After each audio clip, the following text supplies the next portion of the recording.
Good afternoon, everybody. Welcome to a special Sunday edition of Real Unscripted. I'm your boy, Mr. CD, coming back at you again with a continuation of the topic of single mothers and exposing our kids to way too much too soon. I have another guest in the building. One of my homegirls, Destiny. Say what's up. Hey. All right.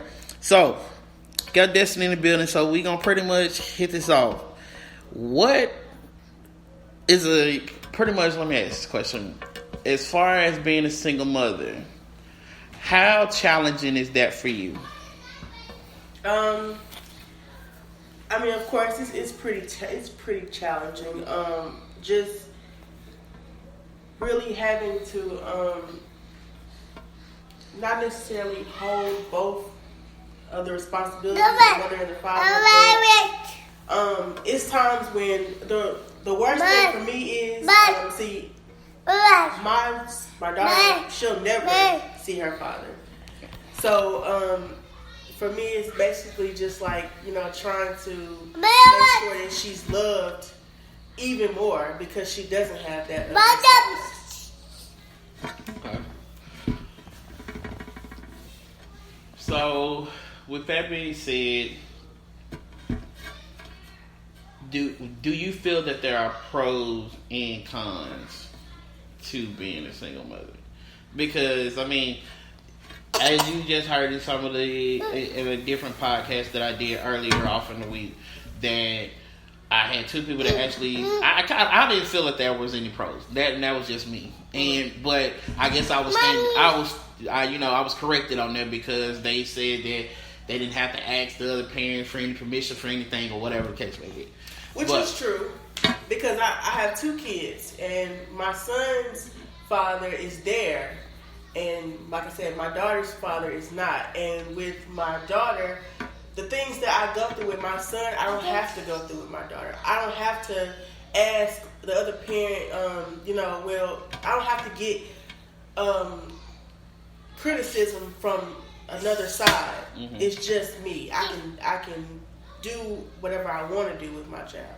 With my son, I have a other side of the family that if I do something that they feel is not the right thing, I have to go. I'm in war with them. Mm-hmm. So that's a pro. A con is, of course, she doesn't have her father. I mean, there's a lot of pros because at first, I apologize for 6 months. That's my daughter. See, I mean, we got a baby in here, so y'all have to excuse. So, but go ahead. At first I did not look at it as any pros, but now that she's one, she's almost 2, so I don't have to worry about the other side, and even if my daughter's dad was around, a pro was if he wasn't the father that he should be, I still have an opportunity to find her somebody that is willing to be that man that she needs to have in her life. Okay.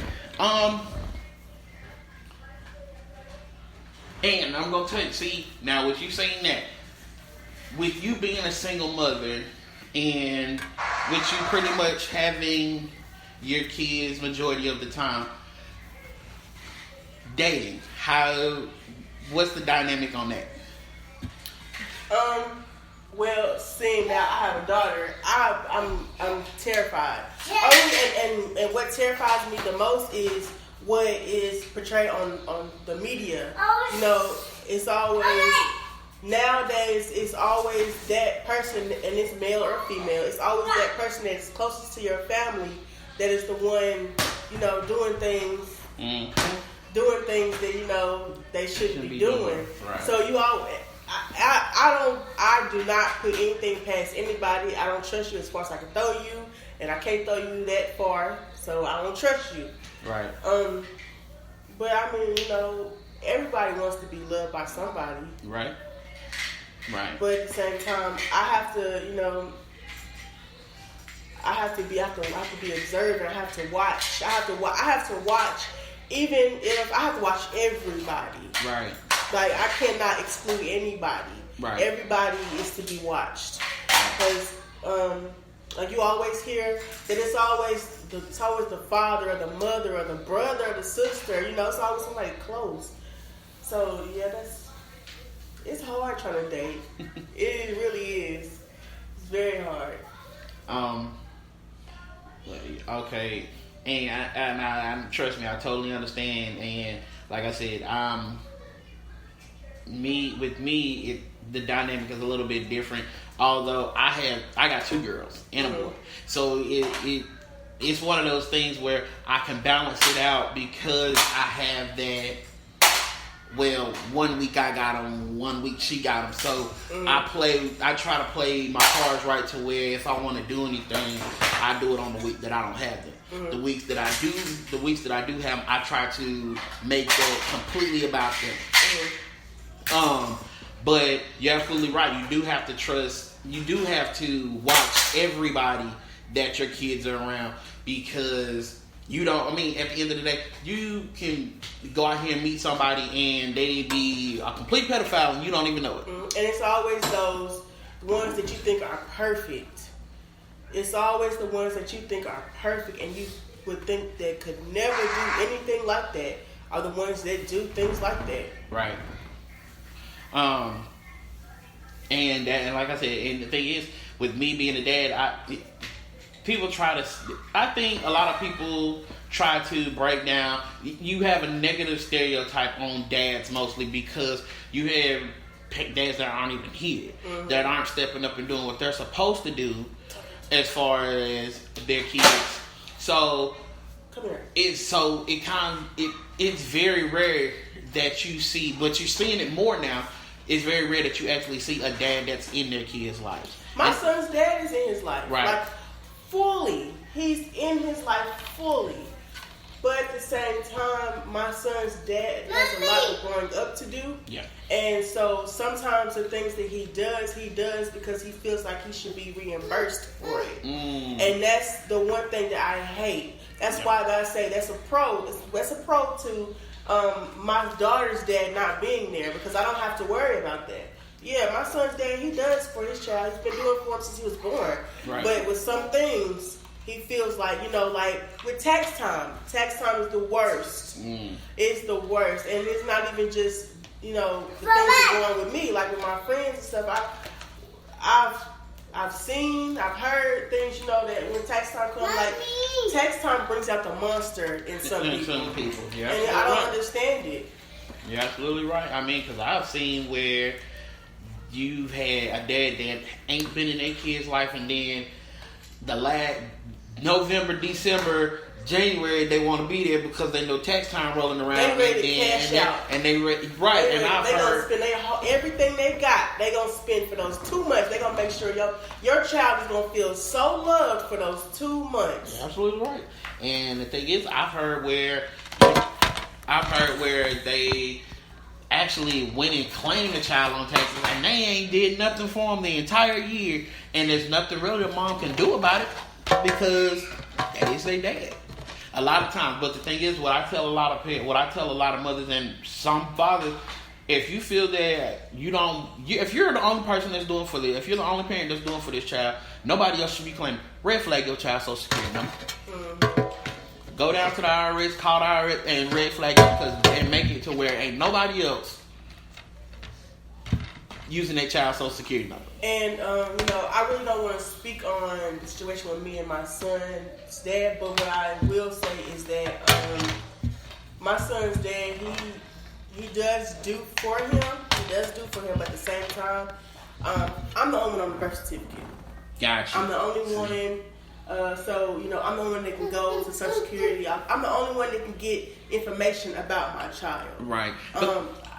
But you know what though? The way that the system is set up, I'm gonna be honest with you, it's not geared towards the dad anyway. Although I am on my kids' birth certificate and I take care of them and they, they're here with me, there are certain things I still cannot do. I went down to the Medicaid office one day and tried to order them some new Medicaid cards, and that woman clearly sat here and told me, "I'm sorry, the mom has to do it."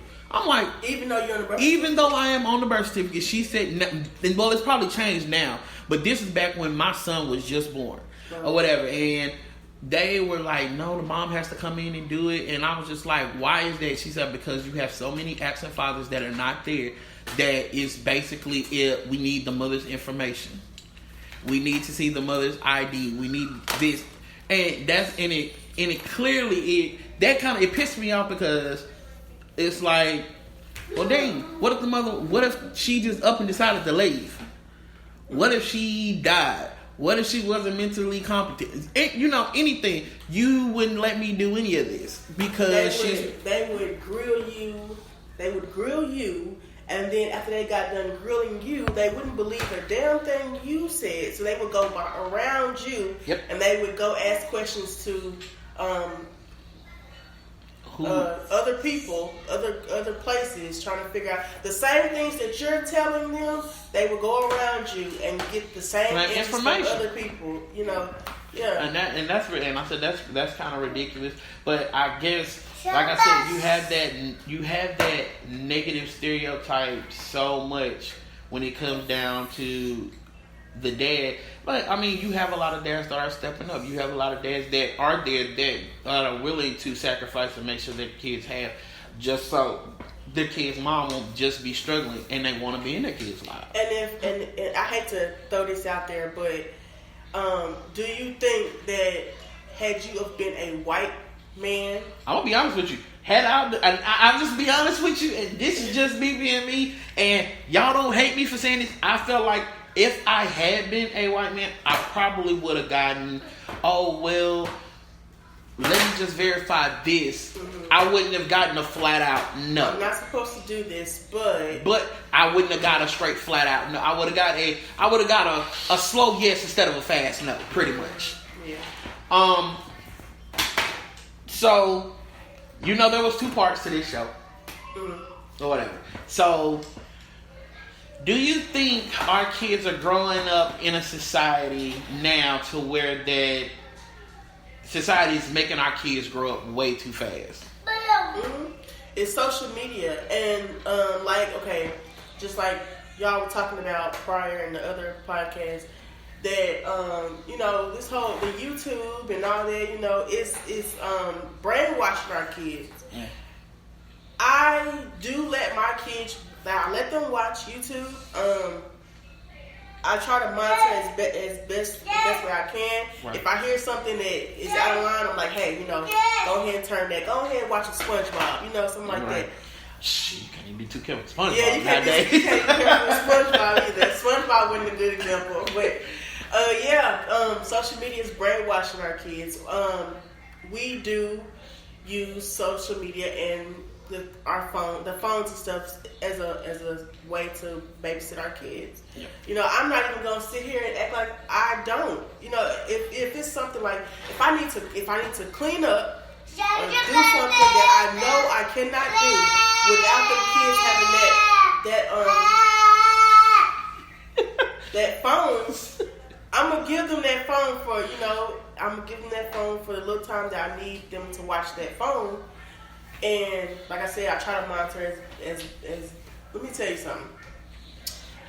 My niece, she watches YouTube a lot. She watches it a lot, and there's these things on YouTube where I don't never understand how my niece can sit there and watch people playing with dolls. Like, why do you watch kids playing with dolls? Why don't you play with dolls? My daughter does the same exact thing. Like, as we speak, she's back there in her room with that TV on, and I guarantee you she has that Fire Stick on YouTube, watching them little kids play with dolls, and they're sitting there just reenacting little scenes or whatever. And that's what she does. But I've noticed, and before I even noticed,